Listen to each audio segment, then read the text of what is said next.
SIR அப்படின்றது வாக்காளர் பட்டியலை திருத்தம் செய்யும் ஒரு முறை. இந்த நடைமுறையின் பொழுது பூத் மட்டத்திலான அதிகாரிகள் ஒவ்வொரு வீடாக சென்று வாக்காளர் விவர படிவங்களை கொடுத்து பூர்த்தி செய்து திரும்ப பெறுவாங்க. ஏற்கனவே இருந்த வாக்காளர் பட்டியலில் இடம்பெறாதவங்க பிறந்த தேதியையும் இடத்தையும் உறுதி செய்ய தேர்தல் ஆணையம் பட்டியலிட்டிருக்கும் 11 ஆவணங்கள்ல ஏதாவது ஒன்றை சான்றா கொடுக்கணும். பிறப்பு சான்றிதழ், பாஸ்போர்ட், கல்வி சான்றிதழ் உள்ளிட்டவை இதுல ஏற்கப்படும். இதை தேர்தல் ஆணையம் ஏற்கும் பட்சத்துல தான் அந்த நபர் பெயர் வாக்காளர் பட்டியல்ல இடம்பெறும். இல்லை அப்படின்னா அவருக்கு வாக்குரிமை கிடைக்காது. வாக்காளர் பட்டியல்ல இந்திய குடிமக்கள் மட்டுமே இடம்பெறுவதை உறுதி செய்யவே இந்த ஒரு நடவடிக்கை அப்படின்னு தேர்தல் ஆணையம் குறிப்பிட்டாலும் இதை எதிர்க்கட்சிகள் எதிர்த்துட்டு வராங்க.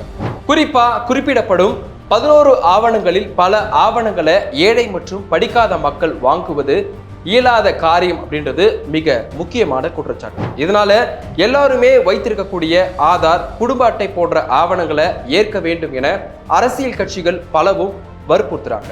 இது போக பீகார் போன்ற மாநிலங்கள்ல இருந்து வேலைக்காக இடம்பெயர்ந்தோர் பெயர் நீக்கப்படுவது, அவங்களுடைய பெயர்களை வேறு மாநிலத்தில் சேர்ப்பது, எல்லையோர மாநில மக்களிடம் ஆவணம் இல்லை அப்படின்னா வேறு நாட்டை சேர்ந்தவர்களா அடையாளம் காணப்படுவது போன்ற அச்சங்களும் இதுல எழுப்பப்படுது.